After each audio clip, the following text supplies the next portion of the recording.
बिहार की सरकार सहायक परिचारी के साथ धोखा कर रही है। हम इसके खिलाफ प्रदर्शन कर रहे हैं। हम सरकार से पूछना चाहते हैं कि नियमावली अगर संविधान से तो धोखा वेतनमान से क्यों?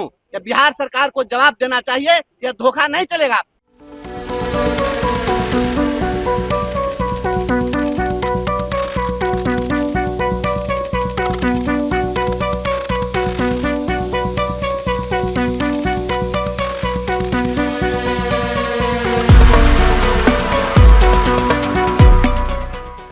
विधान परिषद के गेट पर वंशीधर ब्रजवासी ने पोस्टर और बैनर लेकर के खूब प्रदर्शन किया।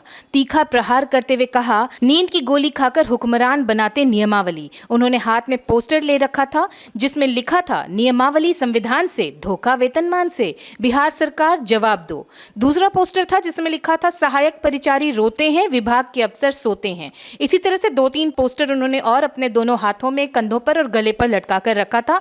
इसके बाद बड़े ही जोश में आकर और बड़े ही आक्रोशित अंदाज में उन्होंने पत्रकारों से बातचीत की और उन्होंने कहा कि इस तरह से जो अफसर सोते रहेंगे तो किस तरह से वेतन जो है वो समय पर मिल पाएगा, और अगर नियम जो है वो संविधान से बनाते हैं तो फिर धोखा किस लिए करते हैं, और इसका जवाब वो बिहार सरकार से मांग रहे हैं। आइए आपको सुनाते हैं पूरा वीडियो रिपोर्ट जिसमें उन्होंने पत्रकारों से क्या बातचीत की।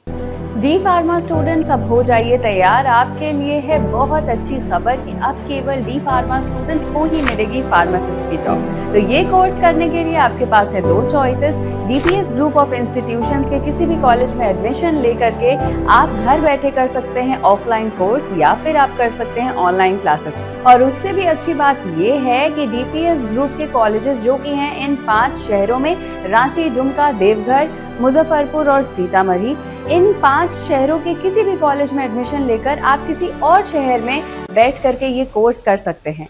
आपको कॉलेज के नाम और डिटेल्स मिल जाएंगे वीडियो स्क्रीन पर, और बाकी किसी जानकारी के लिए दिए गए नंबर पर कॉल करें। तो मुझे कमेंट सेक्शन में बताना ना भूलें कि आखिर आप किस शहर में एडमिशन ले रहे हैं। बिहार की सरकार के जो हुक्मरान हैं, यह पता नहीं ये रात में नींद की गोली खा करके और नींद में नियमावली बनाते हैं, आदेश जारी करते हैं, या ये लोग संविधान और लोकतंत्र की हत्या करना चाहते हैं, यह समझ में नहीं आता है।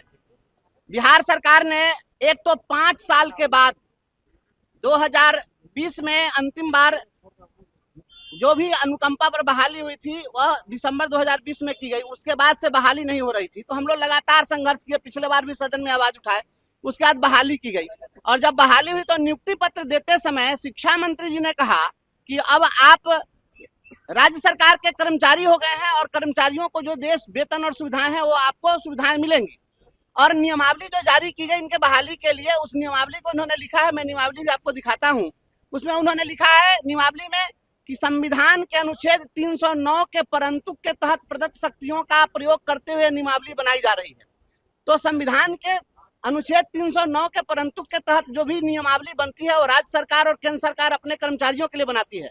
तो जब ये विद्यालय सहायक और परिचारी जिनके परिजन जो है सेवा काल में मर गए, एक तो इन्होंने अपने परिजनों को खोया है, इतने दिनों तक ये बिलखते रहे हैं, भटकते रहे हैं, रोते रहे हैं, और उसके बाद आप कहे कि हम आपको राज्य सरकार का कर्मचारी बना रहे हैं, और प्राण नंबर भी जनरेट करा लिया। सबसे आश्चर्यजनक बात है कि प्राण नंबर जनरेट इन्होंने करा लिया।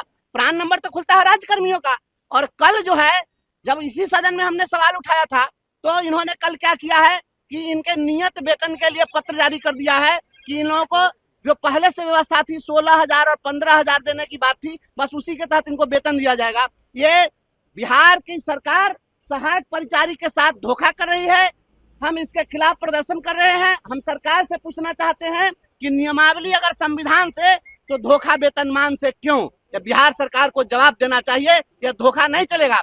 और शिक्षा विभाग के हुक्मरान और माननीय मुख्यमंत्री से मैं कहना चाहता हूँ कि शिक्षा विभाग के जो पदाधिकारी हैं ये जानबूझ करके जो तमाशा कर रहे हैं कि इस तरह से मामला उलझ जाए तो ये लोग हाई कोर्ट जाए, फिर हम सुप्रीम कोर्ट तक जाएं, court kabaddi, high court supreme court खेलेंगे और वकीलों के फीस में से कमीशन वसूलेंगे, तो ये नहीं चलेगा। और ये बिहार की जनता जानना चाहती है कि कार्यालय सहायक और परिचारियों के साथ इस तरह से धोखा क्यों किया गया।